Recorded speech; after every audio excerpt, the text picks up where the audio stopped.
아멘. 하나님의 말씀은 오늘은 출애굽기 25장 8절과 9절 말씀 봅니다. 119페이지 출애굽기 25장 8절과 9절입니다. 찾으셨으면 우리 같이 읽어보죠. 25장 8절과 9절 시작. 내가 그들 중에 거할 성소를 그들이 나를 위하여 짓되 물은 내가 내게 보이는 모양대로 장막을 짓고 기구들도 그 모양을 따라 지을지니라. 아멘. 오늘은 좀 성소 만드는 이야기 좀 계속 할 생각인데요. 우리 앞에서 했던 얘기 조금 정리해 보고 싶어요. 하나님께서 이제 우리가 고백하는 것처럼 하나님이 세상을 이제 만드셨습니다. 그런데 하나님이 만드시기 전에 뭐 있었나요? 이 세상에? 하나님이 만드시기 전에 아무것도 없었죠. 아무것도 없었는데 이제 성경을 보면 그런 식으로 되어 있지 않고 형태가 없고 텅 빈 세상이 있었다고 그럽니다. 근데 이제 그것이 아주 깊은 흑암 가운데 있었다고 이제 세상을 창조 이전의 세상을 그렇게 이제 묘사를 하고 있습니다. 그런 세상에 하나님이 빛으로 오셔서 형태를 만들고 그 텅 빈 세상 속에 속을 좀 채워 넣으셨습니다. 이게 이제 성경이 말하는 하나님의 창조 이야기입니다. 자, 그런데 그 세상이 다시 어둠으로 덮였죠. 무엇으로? 선악과 사건으로 그렇게 됐습니다. 그런데 이 어둠이 시간이 갈수록 점점 더 짙어져 갔습니다. 그래서 노아 시대 때 하나님께서 홍수로 세상을 심판하셨어요. 40일 동안 밤낮으로 쉬지 않고 비가 쏟아져서 세상이 전부 물속에 잠겼습니다. 근데 이거 아세요? 하나님께서 세상을 처음에 만드신다고 하셨을 때 그때 그 세상이 물덩어리였던 거 아시나요? 그런 생각 해보셨나요? 성경을 가만히 보면 그렇게 되어 있습니다. 우리가 보통 하나님이 무에서 유를 창조하셨다고 이렇게 이야기하는데 실제 창세기 1장을 보면 첫째 날 이전에 이미 물이 있었어요. 그리고 하나님의 신이 수면 위에 운행하시니라 이렇게 되어 있었죠. 그때 그 상태가 물덩어리 상태였다고 하는 겁니다. 그런데 노아 때 하나님이 세상을 다시 물덩어리로 만들어 버린 겁니다. 그리고 이제 그 뒤에 인간의 역사가 계속 진행되었죠. 그런데 인간이 이제 또 다시 새로 시작하는 이 물덩어리에서 이제 물이 빠지고 새로 시작되는 인간 역사에서 또 죄를 짓고 계속해서 하나님을 반역했습니다. 하나님이 빛이시잖아요. 온 세상이 캄캄했을 때 빛 대신 하나님이 오셔서 빛이 있으라 이제 이렇게 말씀하셨고 빛이 시작됐는데 하나님이 빛이시란 말이죠. 그렇기 때문에 하나님에게서 멀어지는 것 자체가 어둠이란 말이죠. 멀어지면 멀어질수록 그 어둠은 이제 점점 더 짙어져 가는 겁니다. 그래서 세상이 여전히 반역하는 세상이 여전히 어둠 가운데 있는 세상이다. 이제 이렇게 이야기를 할 수 있습니다. 그런데 하나님이 이미 다짐을 하셨어요. 뭐라고 다짐을 하셨냐면 내가 더 이상은 물로는 세상을 심판하지 않겠다.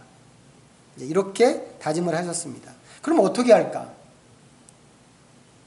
하나님이 빛으로 와서 세상을 이제 환하게 밝히고 그 위에 그 속을 다 채우고 세상을 세상답게 했는데 범죄해서 그 세상을 다시 원래 모습으로 돌아가게 했다가 다시 역사가 시작됐는데 그럼에도 불구하고 사람들이 점점 하나님께로부터 멀어져 가고 반역하는 세상이 되었는데 그 세상을 더 이상 심판하지 않고 그럼 하나님이 이것을 어떻게 하실까? 하나님이 생각하신 것이 뭔가 하면 하나님이 그 인간, 반역하고 범죄하는 인간 사이에 오셔서 세상을 구원하시기로 하셨다고 하는 겁니다. 하나님이 계획하시는 구원이 뭔가 하면 다른 게 아니고 원래 하나님이 만드신 세상을 다시 하나님 것으로 되찾는 것입니다. 그래서 온 세상에 하나님의 통치가 이루어지고 세상에 있는 사람들은 그 통치권 밑에서 살도록 하는 것. 이게 하나님께서 계획하신 이 구원의 원래 의미란 말이죠. 구원의 원 모습입니다. 그걸 이제 우리한테 주시려고 하시는데 이 일을 하나님이 차근차근 진행하셨어요. 어디서부터? 아브라함을 부르시고 아브라함의 후손을 이제 많이 세상의 별같이 많은 민족으로 만드시고 그렇게 하셨는데 그렇게 하고는 그들 사이에 이제 하나님이 거하실 성소를 만들어라. 이제 이렇게 말씀을 하신 겁니다. 우리가 이제 아까 시작할 때 읽은 말씀이 그 얘기란 말이죠. 어둠 가운데 있는 그 사람들 속에 하나님이 오실 계획을 하고 그 일을 이루기 위해서 나를 위해서 성소를 만들어라 라고 이렇게 말씀을 하신 겁니다. 이게 이제 성막인데 이 성막은 예수 그리스도에 의해서 완성이 되죠. 자, 완성된 하나님의 나라에서는 사실 이게 없습니다. 알고 계시나요? 하나님의 나라에서는 성전도 없고 성막도 없는 거 아시나요? 그러면 성전은 어디가 있지? 그런 분이신데. 자, 한번 보세요. 요한계시록 21장 한번 보겠습니다.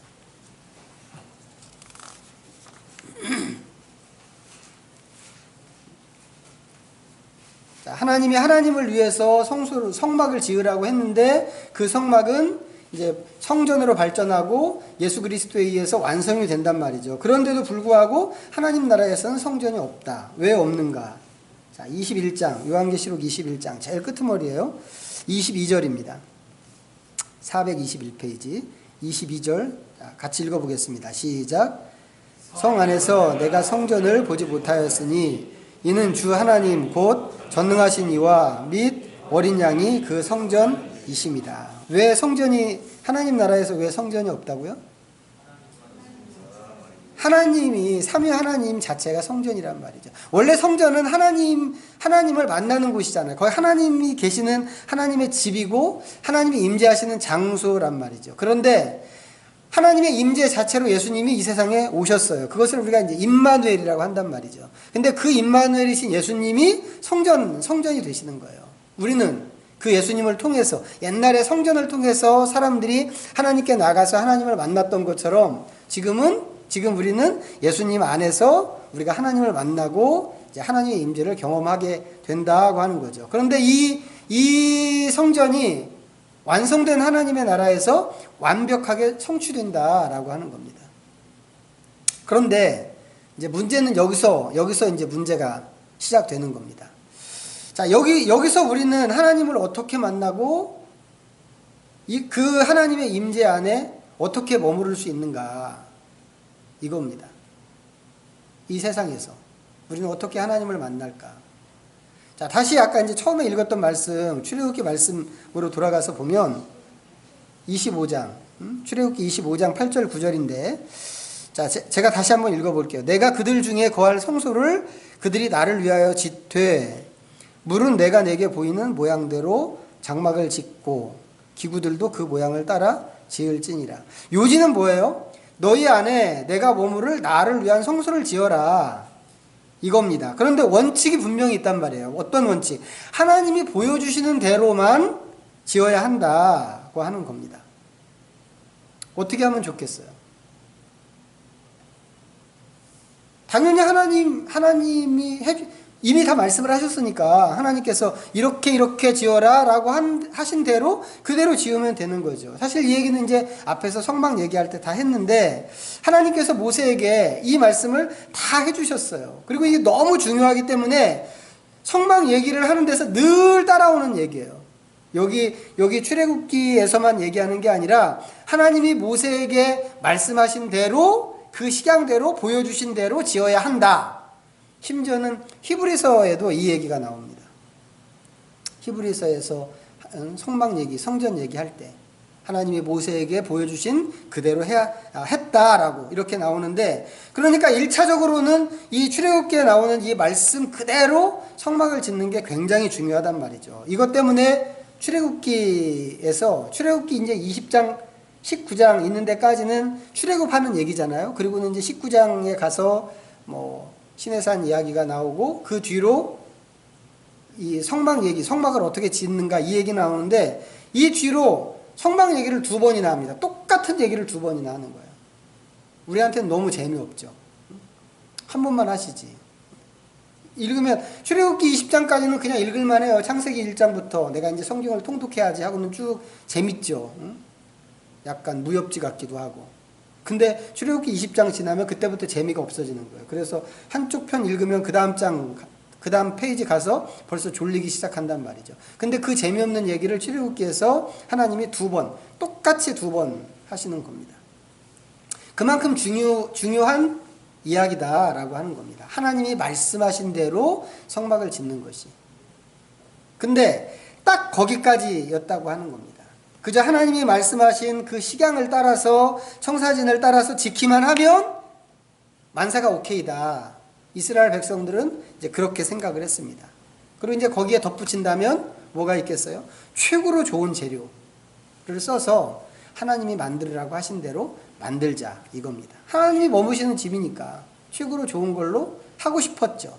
그래서 다윗이 성전을 지을 때 이제 성막이 발전해서 성전이 되는데 성전을 지을 때 막 온갖 금과 은을 엄청나게 준비를 했습니다. 그리고 솔로몬도 아버지가 준비한 그 금, 은, 보석으로 성전을 엄청 화려하게 치장을 했습니다. 자, 어느 정도로 화려했는가 한번 보세요. 열왕기상 10장 529페이지 열왕기상 10장 4절부터 7절까지입니다. 열왕기상 10장 4절부터 7절 읽어보겠습니다. 시작. 스바의 여왕이 솔로몬의 모든 지혜와 그 건축한 왕궁과 그 상의 식물과 그의 신하들의 좌석과 그의 시종들이 시립한 것과 그들의 관복과 술 관원들과 여호와의 성전에 올라가는 층계를 보고 크게 감동되어 왕께 말하되 내가 내 나라에서 당신의 행위와 당신의 지혜에 대하여 들은 소문이 사실이로다. 내가 그 말을 믿지 아니하였더니 이제 와서 친히 본즉 내게 말한 것은 절반도 못되니 당신의 지혜와 복이 내가 들은 소문보다 더하도다. 스바 여왕이 이 솔로몬 나라, 솔로몬의 제국에 대한 소문을 듣고는 그걸 구경하러 왔습니다. 와서 감동을 했어요. 감동을 했는데 이 스바 여왕이 감동한 게 여러 가지가 있단 말이에요. 그런데 그 중에 하나가 뭐냐면 지금 말씀해 보니까 성전에 올라가는 층계를 보고 감동을 했어요. 아니 성전 안에 있는 층계도 아니고 성전에 올라가는 계단을 보고 감동을 했다면 그러면 성전 본체는 어땠다는 걸까? 이 이스라엘 사람들이 정말 어마어마한 성전을 지은 겁니다. 그리고 온통 다 금으로 도배를 했거든요. 그런데 그 멋진 성전을 그렇게 지었는데 나중에 시간이 한참 지난 다음에 하나님이 그 성전을 떠나가십니다. 아주 그냥 전혀 아까워하지도 않고 머뭇거리지도 않고 떠나가세요. 그 장면, 하나님이 떠나가시는 그 장면을 하나님께서 에스겔 선지자한테 보여주셨어요. 이상하잖아요. 거기가 하나님의 집이고 거기가 하나님의 성소인데 너네들이 나를 위해서 이걸 지어야 돼 라고 말씀하셨는데 그런 하나님의 집과 성소를 하나님이 떠나가시면 그럼 어떻게 하시겠다는 건가? 이스라엘 백성들은 이런 장면을 한 번도 생각해 보지 못했어요. 상상도 못했죠. 하나님이 떠나가신다니. 성전을. 이스라엘 사람들은 늘 생각하기를 성전은 하나님의 집이다. 그렇기 때문에 하나님께서 거기 계신다. 이것만 생각을 하고 살았습니다. 하나님 거기서 뭐 하시겠어요? 이스라엘 사람들이 생각하기에 그 성전에 계시면서 백성들을 돌보시고 위험이 있으면 백성들을 지켜주시고 또 그 사람들의 하나님이 되시는 거란 말이죠. 이게 이스라엘 사람들의 신학이었어요. 신학이고 교리이기도 하고 믿음이기도 했단 말이죠. 그런데 에레미야 시대 때 에레미야가 바벨론이 아직 침공에 들어오기도 전인데 전부터 이스라엘 백성들한테 얘기했습니다. 너네들 항복해라. 항복해야 산다. 바벨론 군대에게 항복해라. 애굽을 의지하려고도 하지 말고 바벨론 군대에게 항복해야 된다. 안 그러면 죽는다. 아무도 그 말을 귀담아 듣지 않았습니다. 아무도 믿지 않았어요. 오히려 예레미야를 뭐라고 그랬나요? 예레미야가 바벨론과 내통해서 나라를 팔아먹으려고 하는 배신자, 반역자라고 그렇게 생각했습니다. 이렇게 왜 이렇게 생각했는가? 이유는 성전에 대한 자기들이 갖고 있는 신념 때문에 그랬단 말이죠. 여기가 하나님의 성전인데, 우리한테 하나님의 성전이 있는데, 이 성전 안에 하나님이 계시는데, 그렇기 때문에 하나님께서 그 백성을 지켜주실 건데, 어떻게 하나님의 나라가, 하나님의 백성이 망할 수 있을까? 심지어는 포로로 잡혀가는데도 선지자들이, 거짓 선지자들이죠. 거짓 선지자들이, 야, 걱정하지 마. 2년만 있으면 돌아올 거니까 걱정하지 마. 이렇게 얘기할 정도였습니다. 근데 결국은 망했단 말이죠. 망하고 나서 이 사람들이 얼마나 놀랐겠어요. 자기들이 그렇게 아주 철석같이 믿던 게 있었는데 완전히 멘붕에 빠진 거죠. 도대체 어떻게 이런 일이 있을 수가 있는가? 우리가 섬긴 그런 하나님은 도대체 뭔가? 하나님의 선택받았다고 하는 것은 도대체 무엇인가? 이 사람들의 그 신학에 완전히 혼란이 생겼어요. 그 당시 사람들은 이제 전쟁을 하게 되면 전쟁을 할 때 사람이 전쟁하는 게 아니고 각 나라, 이 두 나라에 있는 두 나라 백성들이 섬기는 신들이 전쟁하는 것이라고 이렇게 생각을 했습니다. 그러니까 전쟁에서 누가 누구를 이긴다라고 하는 것은 이긴 나라의 신이 진 나라의 신과 싸워서 그 신을 이겨먹은 것을 전쟁에서 이긴 것이다 라고 이렇게 생각을 했어요. 이스라엘 사람들뿐만 아니라 그 시대의 모든 그 동네, 그 중동 지역에 있던 모든 사람들이 다 그렇게 생각을 했습니다. 그런데 이스라엘이 바벨론과 싸워서 졌단 말이죠. 그것도 완전히 졌죠. 온 나라가 초토화되고 성벽이 무너지고 백성들은 끌려가고 심지어는 하나님의 성전이 불타버리고 그 성전 안에 있던 그 기구들, 하나님을 섬길 때 쓰는 그 기구들이 몽땅 다 약탈당해 갔습니다. 약탈해 간 사람들이 어디다 뒀게요? 자기네 신전, 마루둑 신전에다가 둔 거예요. 뭐랑 똑같은가요? 포로가 된 거죠. 포로가. 하나님의 형상이 없었기 때문에 하나님의 형상을 끌고 가지는 않았지만 이 모든 것들을 갖고 가서 자기 신전 안에다가 그렇게 뒀다는 것은 자기 신 밑에다가 이것을 포로로 잡아다가 거기다가 둔 거나 마찬가지였다. 그런 겁니다. 하나님은 살아계신 하나님인데 이스라엘 사람들이 얼마나 놀라지 않았겠어요? 하나님 살아계신 하나님이고 유일하신 하나님인데 어떻게 하나님이 전쟁에 질 수 있으며 포로로 잡혀갈 수가 있을까? 이게 충격받은 이스라엘 백성들이 던진 질문이었어요. 근데 성경이 뭐라고 그러냐면 그건 하나님이 싸움에서 진 게 아니고 하나님께서 바벨론 군대를 보내서 이 싸움을 이 지경으로 만들고 이스라엘을 심판하신 것이라고 성경은 그렇게 이야기한다고 하는 겁니다. 성경이 말할 때는 하나님이 이스라엘 백성들이 얘기하는 것처럼 살아계신 하나님이시기 때문에 또 전능하신 하나님이기 때문에 이런 일을 만들어낼 수 있다라고 이야기한단 말이죠. 그런데 이스라엘은 그렇게 생각하지 않고 그 살아계시고 유일하신 전능하신 하나님을 성전 안에다가 가둬놓고 있었던 거죠. 그리고는 하나님은 거기 계시는 거라고. 하나님이 거기 계신 이상 우리는 걱정할 게 없다고. 이렇게 철석같이 믿고 있었던 거죠. 이건 뭐하고 똑같은 거겠어요? 우상을 섬기는 거랑 똑같은 거죠. 다른 나라 백성들이, 다른 나라 사람들이 자기네 신전에다가 그 신상을 놓고 그곳에서 자기가 믿는 그 신은 거기에 있는 신이라고 이렇게 생각했던 것처럼 하나님을 거기다가 이렇게 딱 구속시켜 놨다고 하는 겁니다. 우상 취급한 거예요, 하나님.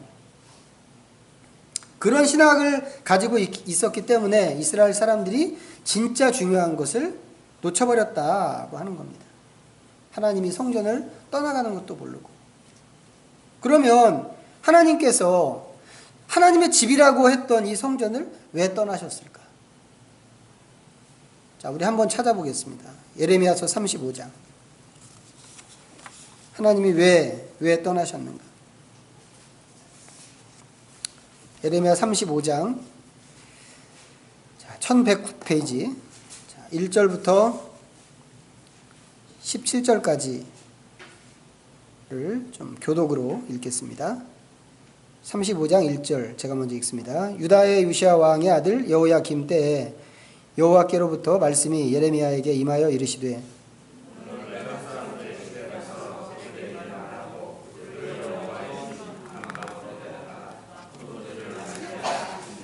이에 내가 하바시냐의 손자 예레미야의 아들인 야사냐와 그의 형제와 그의 모든 아들과 모든 레갑 사람들을 데리고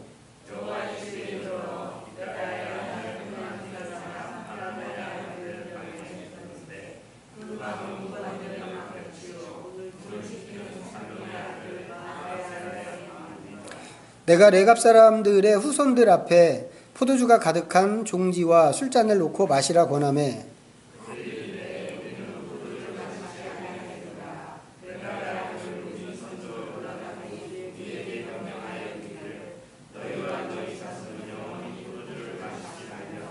너희가 집도 짓지 말며 파종도 하지 말며 포도원을 소유하지도 말고 너희는 평생 동안 장막에 살아라. 그리하면 너희가 머물러 사는 땅에서 너희 생명이 길리라 하였으므로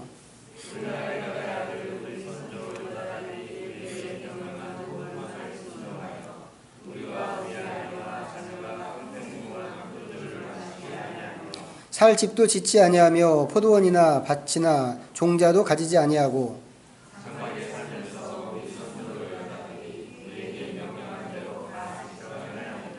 그러나 바벨론의 느부갓네살 왕이 이 땅에 올라왔을 때 우리가 말하기를 갈대아인의 군대와 수리아인의 군대를 피하여 예루살렘으로 가자 하고 우리가 예루살렘에 살았노라.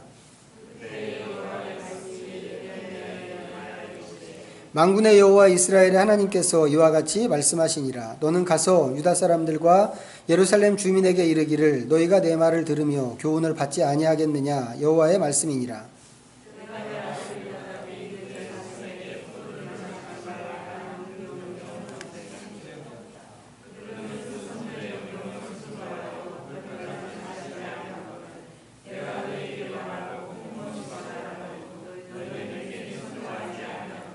내가 내 종 모든 선지자를 너희에게 보내고 끊임없이 보내며 이르기를 너희는 이제 각기 약한 길에서 돌이켜 행위를 고치고 다른 신을 따라 그를 섬기지 말라. 그리하면 너희는 내가 너희와 너희 선조에게 준 이 땅에서 살리라 하여도 너희가 귀를 기울이지 아니하며 내게 순종하지 아니하였느니라.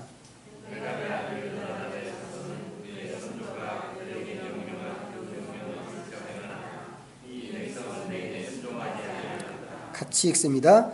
그러므로 만군의 여호와 이스라엘의 하나님께서 이와 같이 말씀하시니라. 보라, 내가 유다와 예루살렘의 모든 주민에게 내가 그들에게 대하여 선포한 모든 재앙을 내리리니 이는 내가 그들에게 말하여도 듣지 아니하며 불러도 대답하지 아니함이니라 하셨다 하라. 아멘. 이 하나님께서 왜 성전을 떠나고 이스라엘을 버리셨는가 하는 것에 대해서는 사실 성경의 여러 곳에서 좀 우리가 근거 구절들을 찾을 수 있습니다. 이제 그 중에서 지금 읽은 이 말씀이 하나님의 마음을 좀 더 자세하게 보여주는 말씀이라고 생각해서 이제 우리가 읽었는데 이유는 되게 단순하고 명확합니다. 이스라엘이 하나님의 말씀과 명령을 듣지 않았다고 하는 겁니다. 이게 이유죠. 그런데 그렇게 이스라엘이 하나님의 말씀을 안 들었어, 이 얘기가 한두 번 있는 얘기가 아니고 끊임없이 그런 짓을 했다고 하는 게 문제였죠. 내가 너희에게 끊임없이 말하여도, 선지자들을 그렇게 끊임없이 보내도, 지금 읽은 말씀에 있는 얘기잖아요. 하나님께 돌아오라고 그렇게 사정을 해도 그들이 하나님의 말씀을 들으려고 하지 않았다고 하는 거죠. 여기에 하나님이 레갑 족속을 이야기하시는 거예요. 레갑 족속은 여기 이제 읽은 대로 포도주를 마시지 않는 사람입니다. 이유는 그 자기 조상인 레갑의 아들 요나답이라고 하는 아들이 그 후손들에게 너네들 이제 후손 대대로 포도주를 마시지 말아라고 이렇게 말했기 때문에 마시지 않는다는 거예요. 시간이 많이 지났는데도 불구하고, 그래서 어떻게 보면 그 얘기, 조상 때 있었던 그 얘기를 잊어버릴 법도 한데도 불구하고 이 레갑 족속이 지금까지도 포도주를 마시지 않더라고 하는 거죠. 하나님 말씀은 뭐예요? 레갑 족속은 자기 조상이 마시지 말라고 해서 지금까지 이 포도주에 대해서 그 조상님의 말씀을 지키고 있는데, 이스라엘은 나 하나님의 말씀을 안 듣는다라고 하는 거죠. 이 말씀이 꼭 이렇게 하나님이 이렇게 말씀하시는 것처럼 들려요. 야, 레갑 너는 되게 좋겠어. 응? 그렇게 말 잘 듣는 후손들을 줘서 넌 참 좋겠어. 나는 백성들이 있는데 내 백성은 내 말을 안 들어. 하나님 신세가 아주 처량해진 거란 말이죠. 그래서 하나님께서 이 사람들과 함께 하실 수 없었고, 그래서 결국에는 성전을 떠나갈 수밖에 없었다고 하는 겁니다. 그런데 이런 얘기가 낯선 얘기인가? 백성들이 하나님 말씀, 하나님 명령을 듣지 않는다고 떠나가 버린다고 하는 게 이게 뭐 처음 듣는 얘기인가? 아니, 하나님이 설마 그러실 줄은 몰랐어요. 이렇게 얘기할 법한 그런 얘기인가? 아니란 말이죠. 하나님께서 처음부터 말씀하셨던 얘기입니다. 자, 보세요. 역대하 7장.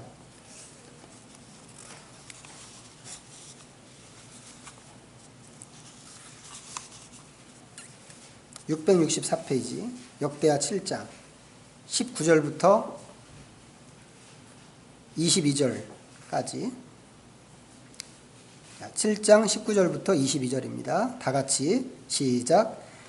그러나 너희가 만일 돌아서서 내가 너희 앞에 둔 내 율례와 명령을 버리고 가서 다른 신들을 섬겨 그들을 경배하면 내가 너희에게 준 땅에서 그 뿌리를 뽑아내고 내 이름을 위하여 거룩하게 한 이 성전을 내 앞에서 버려 모든 민족 중에 속담거리와 이야기거리가 되게 하리니 이 성전이 비록 높을지라도 그리로 지나가는 자마다 놀라 이르되 여호와께서 무슨 까닭으로 이 땅과 이 성전에 이같이 행하였는고 하면 대답하기를 그들이 자기 조상들을 애굽 땅에서 인도하여 내신 자기 하나님 여호와를 버리고 다른 신들에게 붙잡혀서 그것들을 경배하여 섬김으로 여호와께서 이 모든 재앙을 그들에게 내리셨다 하리라 하셨더라.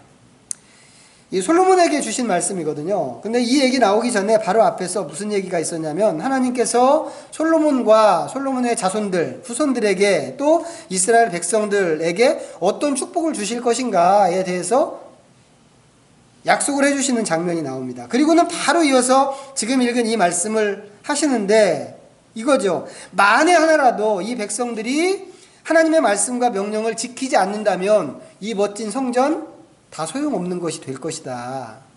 이 얘기입니다.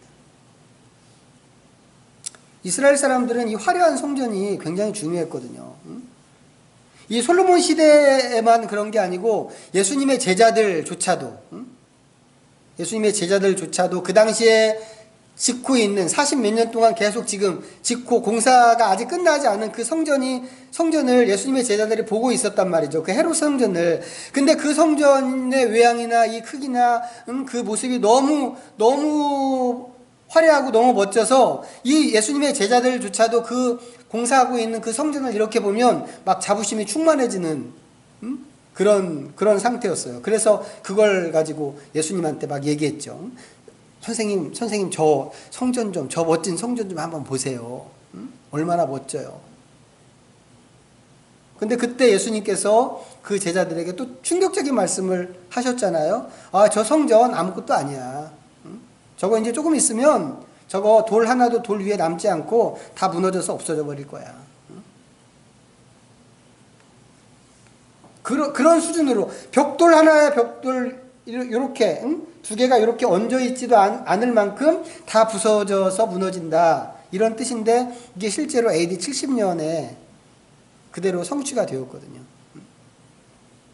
그러니까 아무리 화려하고 좋아 보인다고 하더라도 그래서 이 자랑스러움, 그것에 대한 자랑스러움을 주체를 할 수 없다고 하더라도 하나님한테는 그 성전이라는 건물이 그저 건물일 뿐이다. 라고 하는 겁니다. 그 이상 아무것도 아닌 거란 말이죠. 아니, 처음에 모세한테 말씀하실 때는 너네들이 나를 위해서 내가 구할 그 성막을, 내 성소를 지어라 라고 이렇게 말씀하셨는데 나중에 와가지고는 그 멋지게 훌륭하게 화려하게 지은 성전을 가지고 그렇게 아무것도 아니라고 이렇게 얘기하신다면 그럼 하나님 도대체 뭐가 중요하세요? 물어보고 싶단 말이죠. 하나님 그럼 뭐가 중요하실까? 뭐가 중요하실까요? 하나님 뭐가 중요하실까요? 사람이 중요하시죠. 사람. 하나님한테는 사람이 중요하십니다. 그래서 이 사람이 중요하기 때문에 하나님이 사람들 사이에 오시기로 하셨단 말이에요. 그 사람들 사이에 오실 마음을 갖고 내가 이렇게 사람들 사이에 머무를 수 있도록 집을 지어라, 집을 만들어라 라고 모세에게 처음에 말씀하셨단 말이죠. 그런데 그 사람들이 집만 만들어 놓고 하나님을 우상 취급한다고 하면 이건 아무것도 아닌 것이 된다라고 하는 겁니다. 사람 때문에 여기 오려고 그랬는데 집을 만들어 놓고 하나님 여기 계세요. 꼭 여기에만 계셔야 됩니다. 이렇게 하나님을 묶어두려고 한다면 하나님이 거기에 오시는 의미가 없어지는 거란 말이죠.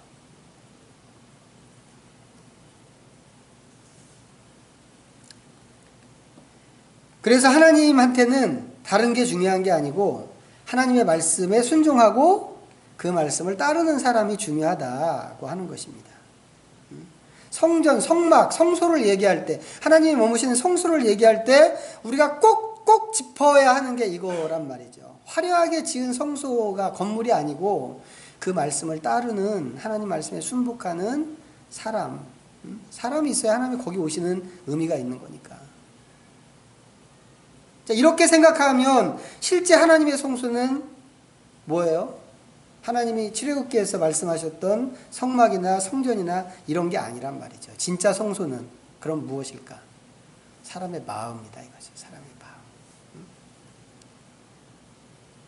신약시대로 넘어오면 하나님이 확실히 우리 안에 거하신다고 이렇게 말씀하셨죠. 우리가 하나님의 성전이라고. 우리 개인, 우리의 몸이 하나님의 성전이고 또 하나님의 백성들의 모임인 우리의 연합된 모임, 교회가 하나님의 성전이라고 성경은 이제 신약 성경에서 그렇게 이야기합니다. 이제 그런 의미에서 분명히 우리가 하나님의 성전인 것은 사실이에요. 그렇지만 구약 시대에도 하나님께서는 벽돌로 지은 집에 아니면 그렇게 어떤 천막으로 지은 집에 머무시기 위해서 이 말씀을 하신 게 아니고 사람들 가운데 거하실 것을 생각하시고 말씀하셨다라고 하는 겁니다. 신약 시대만 그런 것이 아니라 구약 시대에도 사람들을 소중하게 여기고 사람들의 모임 속에 들어가시기를 원하셨다고 하는 겁니다. 그렇기 때문에 그 사람들이 바르게 서지 않을 때 화려한 성전도 무너뜨리기도 하고 거기를 떠나가시기도 하신다라고 하는 거죠. 그래서 옛날이나 지금이나 구약이나 신약이나 하나님의 진짜 성소는 사람이라고 해야 하고 또 특별히 사람의 마음이라고 우리가 결론을 내릴 수 있다고 하는 겁니다. 그러면 자, 우리가 하나님의 성소입니다. 우리가 하나님의 성소고 우리의 마음이 하나님을 오셔서 머물고 거하시는 하나님의 성소라고 할 때 하나님은 그러면 그냥 내가 예수님 믿습니다 라고 하는 이 고백 하나로 그냥 우리 안에 쑥 들어오셔서 머무실까? 하나님은 그런 분이신가?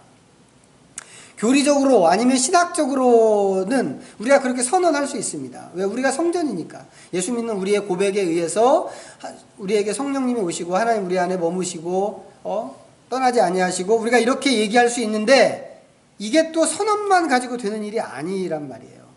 자, 우리가 하나님의 마음, 우리 마음에 하나님의 집을 짓는다고 할 때 어떻게 지어야 하는가 하는 것을 우리도 생각해야만 하는 여지가 여전히 우리에게 남아있기 때문에 그렇습니다. 어떻게 그런가? 자, 마태복음 7장 한번 보실까요?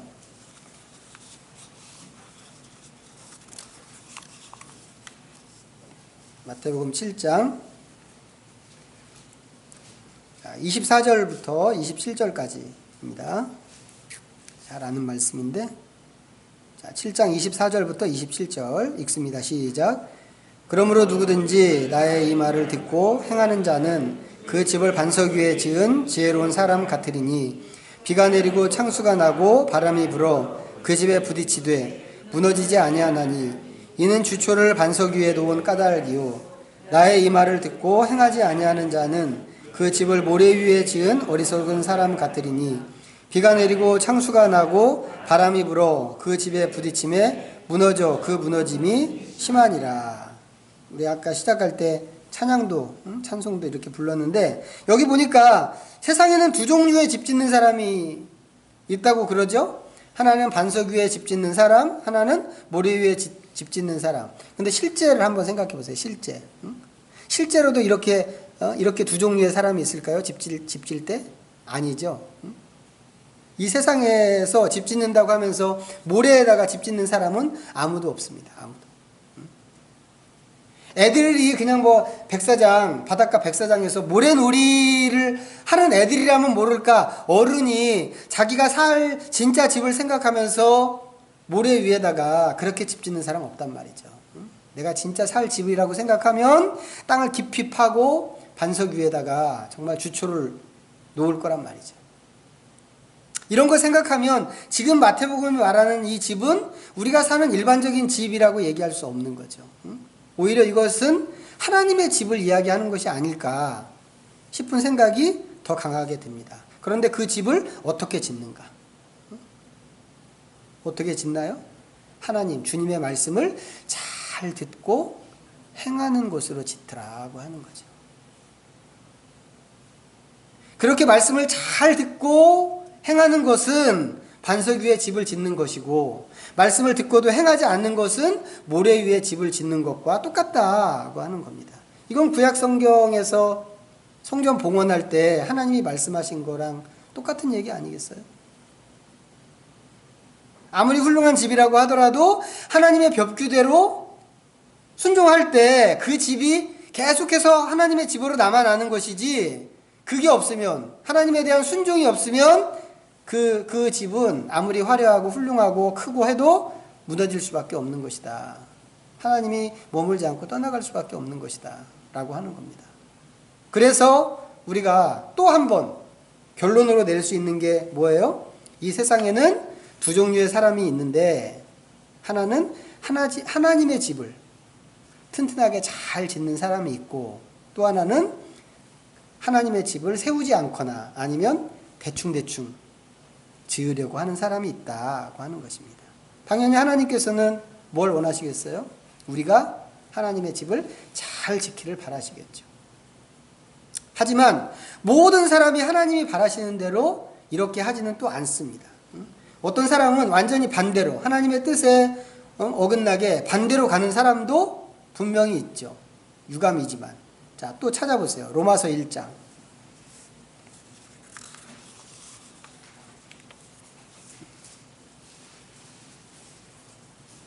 239면 로마서 1장 28절부터 32절까지입니다. 시작.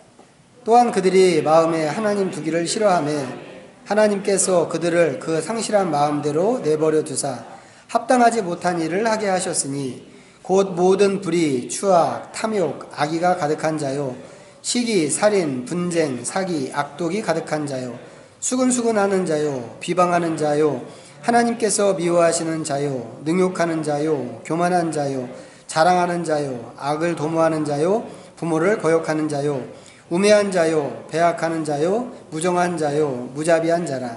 그들이 이 같은 일을 행하는 자는 사형에 해당한다고 하나님께서 정하심을 알고도 자기들만 행할 뿐 아니라 또한 그런 일을 행하는 자들을 옳다 하느니라.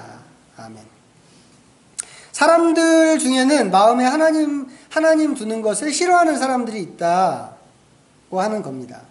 하나님은 우리 마음 가운데 거하시기를 원하시는데, 사실 하나님은 이 자리에 있는 우리만이 아니라 세상에 있는 모든 사람들 마음 가운데 거하고 싶어 하시거든요. 이 세상에 오실 때 우리 임마누엘로 예수님이 오실 때 우리는 예수님 안 믿는 사람이었잖아. 2000년 전에. 우리는 그때 뭐 하던 사람이었나요? 2000년 전이면. 우리나라 2000년 전이면 뭐예요? 그때가 신라시대인가요? 박격거세가 아래서 나오던 때인가요? 우리는 그런 거 믿고 있을 때였단 말이죠. 그런데 그런 사람들 속에서 하나님께서 같이 있기 위해서 임마누엘로 이 땅에 오셨다 이 말이죠. 이거 생각하면 지금도 교회 바깥에 있는 저 수많은 믿지 않는 사람들 마음 가운데도 하나님이 오셔서 그들 안에 거하고 싶으신 게 하나님의 마음이다 이거예요. 그런데도 불구하고 사람들 중에는 마음에 하나님 두는 것을 싫어하는 사람이 있다고 하는 것이죠. 이런 사람들은 마음을 하나님 앞에 내놓지 않습니다. 열지도 않죠. 그러면 하나님은 어떻게 하세요? 우리가 바라기는 우리 믿지 않는 식구들 뭐 이런 사람들 생각하면 안타깝죠. 응? 하나님이 좀 강제로라도 우리 식구들 좀 찾아가서 그냥 마음을 확 열어서 좀 그 안에 쑥 들어가시고 이렇게 하면 좋겠는데 하나님은 또 그렇게 안 하세요. 절대로 강제로 하지 않으십니다.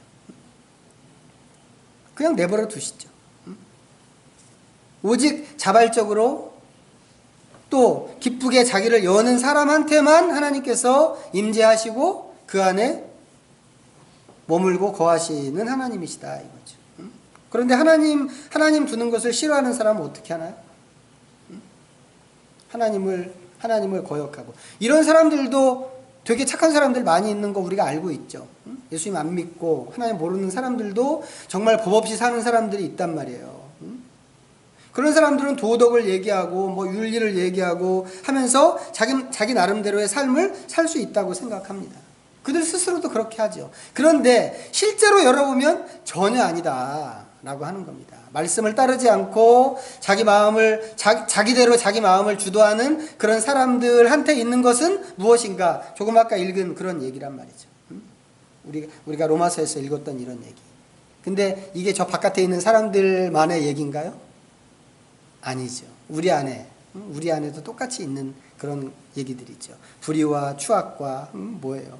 탐욕과 악의가 가득하고 시기와 살인과 분쟁과 시기와 악독이 가득하고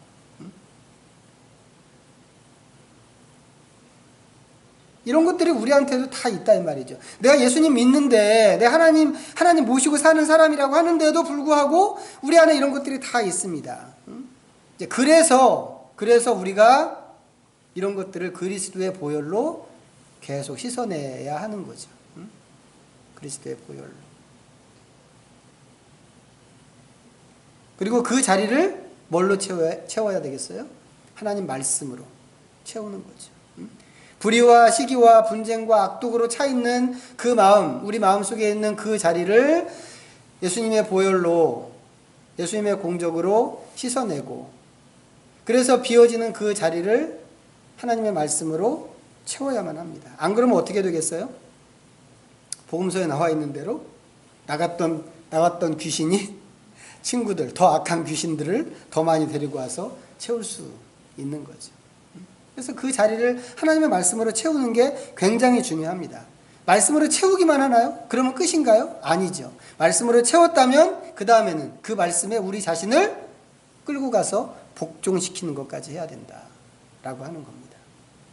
그렇게 하면 하나님께서 우리 마음을 당신이 머무시는 성소로 계속해서 삼아주시는 거죠.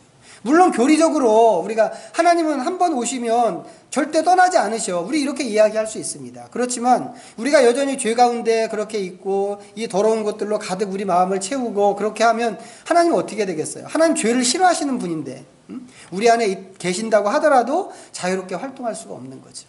하나님의 활동이 위축될 수밖에 없어요. 뭐 즐거워하시겠어요?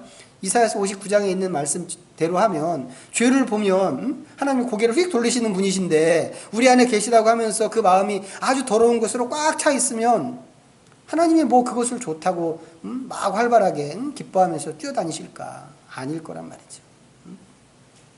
우리 마음을 말씀으로 채우고 그 말씀에 복종하고 우리 자신을 순복하게 할 때 하나님께서 우리 마음을 하나님의 성수로 계속해서 삼아주신다라고 하는 겁니다. 말씀을 따르지 않는 사람은요, 방치하는 거죠.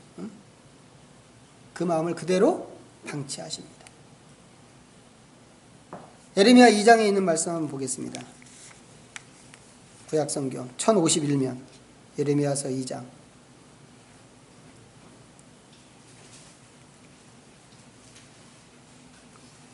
하나님으로 채우지 않고 방치한다는 게 어떤 것인가? 자, 예레미야서 2장 11절부터 13절까지 1051페이지입니다. 시작. 어느 나라가 그들의 신들을 신 아닌 것과 바꾼 일이 있느냐? 그러나 나의 백성은 그의 영광을 무익한 것과 바꾸었도다.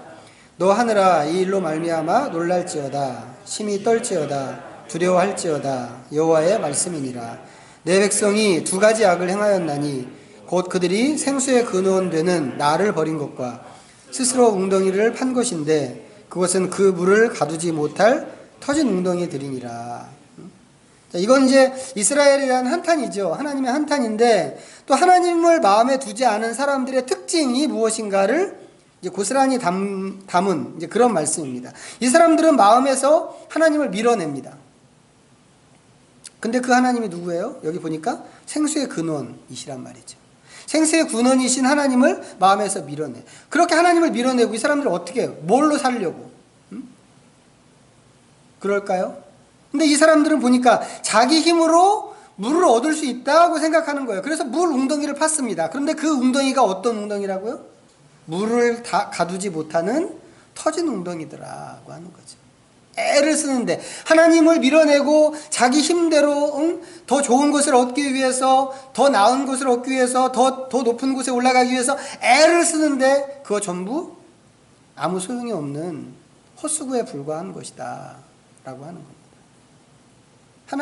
하나님 없는 인생이라고 하는 게 이런 거란 말이죠. 이런 거. 그런데도 불구하고 사람들은 마음에 하나님 두기를 싫어한다고 하는 겁니다. 말씀을 들으려고 하지도 않고 오히려 죄 가운데 있는 것을 더 좋아하죠. 그렇게 해서 얻는 삶이라고 하는 게 무엇일까? 궁극적으로 보면 비루한 삶일 수밖에 없다고 하는 겁니다. 생명의 근원, 생수의 근원이신 하나님에게서 떨어져 있는 것이기 때문에 그렇다 이 말이죠. 이에 비해서 마음에 하나님의 집을 짓는 사람은 어떻겠어요? 반대죠. 하나님이 머무시는 그런 하나님의 성소를 마음에 짓고 준비하고 하는 사람들. 어떻게 반대인가? 자, 요한복음 15장 마지막으로 한 군데만 더 찾아보겠습니다. 요한복음 15장 173페이지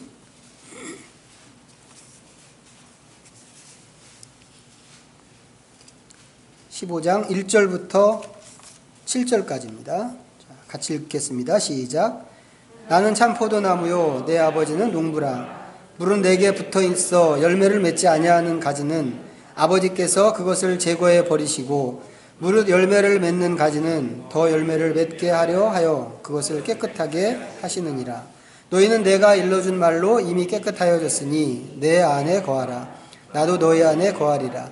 가지가 포도나무에 붙어 있지 아니하면 스스로 열매를 맺을 수 없음 같이 너희도 내 안에 있지 아니하면 그러하리라.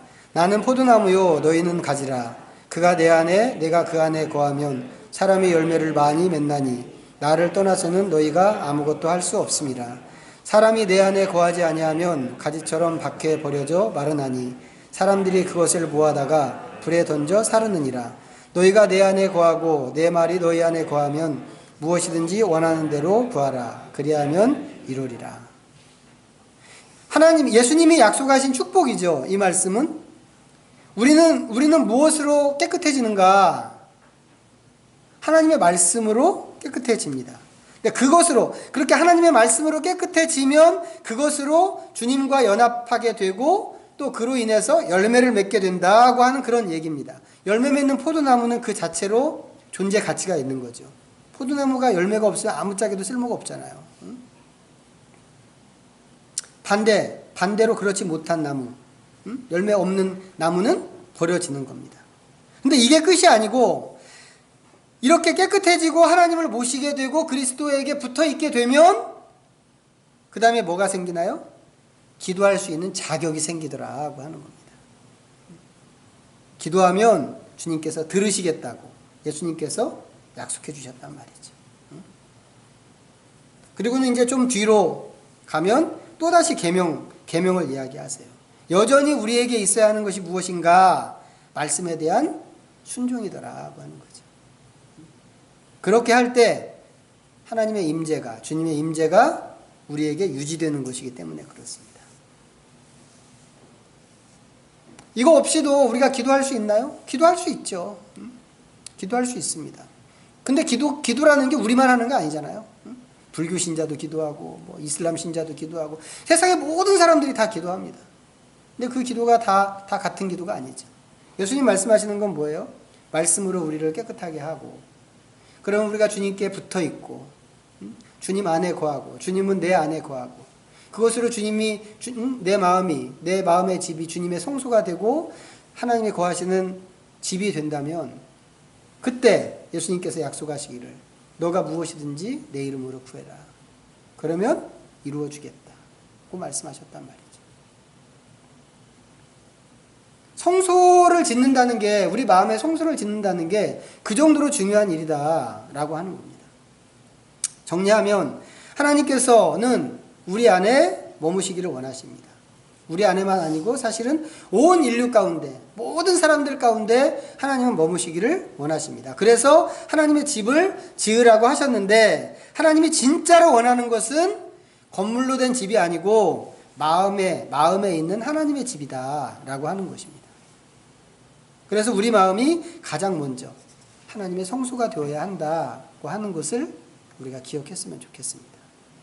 사실은 우리 마음만 하나님이 머무실 만한 그런 곳은 아니죠.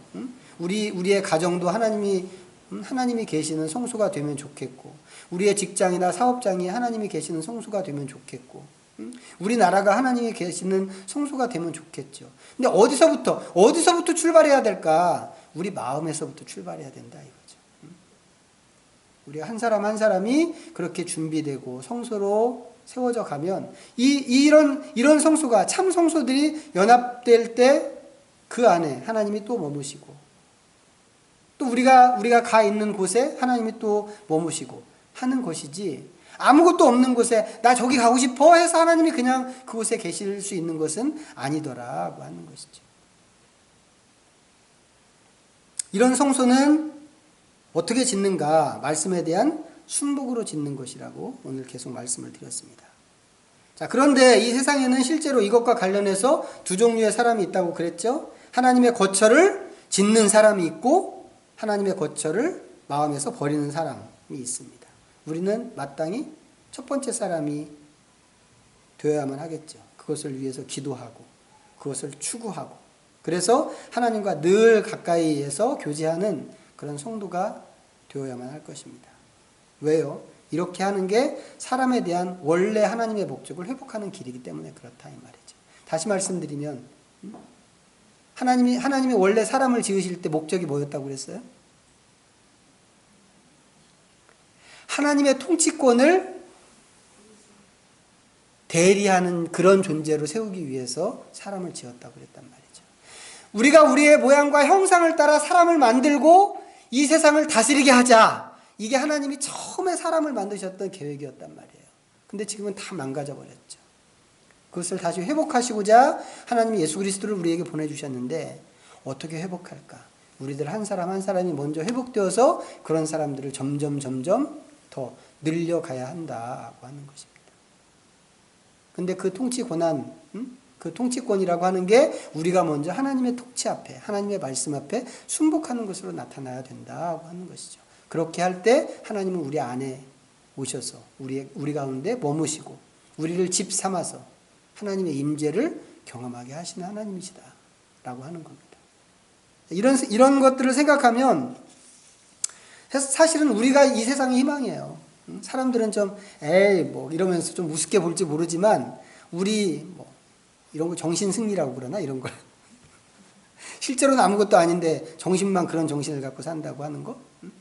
근데 성경이 그것을 우리에게 이야기해주고 있다 이 말이죠. 우리가 이 역할을 잘 감당하고 시작하면 하나님께서 원하시는 대로 이 세상을 회복하고 이 시대를 회복하고 하나님의 통치가 완성되는 것을 우리가 보게 될 것이다 라고 하는 겁니다. 우리가 이제 또 다음 시간까지 이 부분을 우리가 좀 깊이 묵상하면서 좀 지냈으면 좋겠습니다.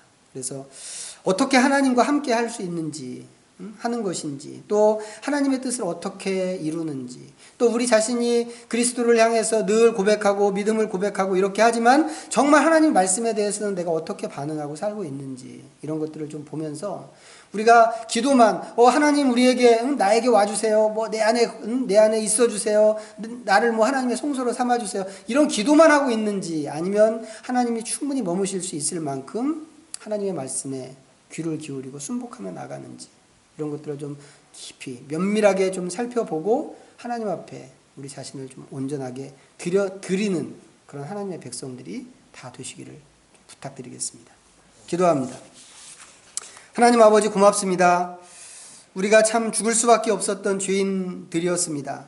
이미 죽었던 그런 존재들이었습니다. 그런 우리를 하나님께서 살리시고 우리 가운데 오셔서 우리 가운데 머무시기 위하여서 놀라운 일을 오래전부터 시작하시고 일을 이루신 것을 감사합니다. 임마누엘로 오신 예수 그리스도를 우리가 희망으로 삼게 하시고 이제 주님을 우리 안에 모셔드리게 하신 것을 감사하오니 주님 말씀하신 대로 이제는 우리 자신을 우리의 마음을 먼저 하나님이 머무시고 거하시는 성소로 삼게 해주시기를 간절히 원합니다. 우리가 고백할 때 이미 우리 가운데 오신 것을 감사합니다. 그러나 주님 우리 속에서 우리의 삶의 영역 가운데서 하나님이 권능 있게 자유롭게 또 힘있게 활동하도록 하기 위하여서 우리가 먼저 우리 자신을 날마다 씻어내고 정결하게 또 돌아보아야 할 것인데 하나님의 말씀으로 우리 자신을 채워갈 수 있도록 도와주시기를 간절히 원합니다. 우리 안에 있는 모든 죄와 허물들은 용서하시고 그리스도의 보혈로 씻어내버리시고 오히려 깨끗하고 정결한 흰옷으로 갈아입게 하시고 하나님의 말씀 앞에 순종함으로 나아갈 때 하나님 우리 가운데 계셔서 아버지 하나님의 그 영원 무궁하도록 우리 속에서 머물러 계시고 임재하시는 것을 우리 자신뿐만 아니라 모든 사람이 볼 수 있도록 도와주시옵소서.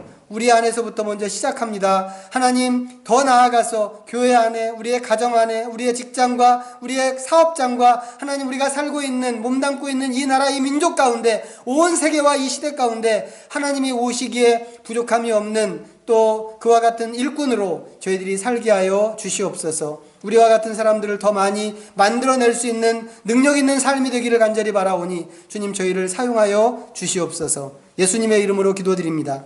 아멘.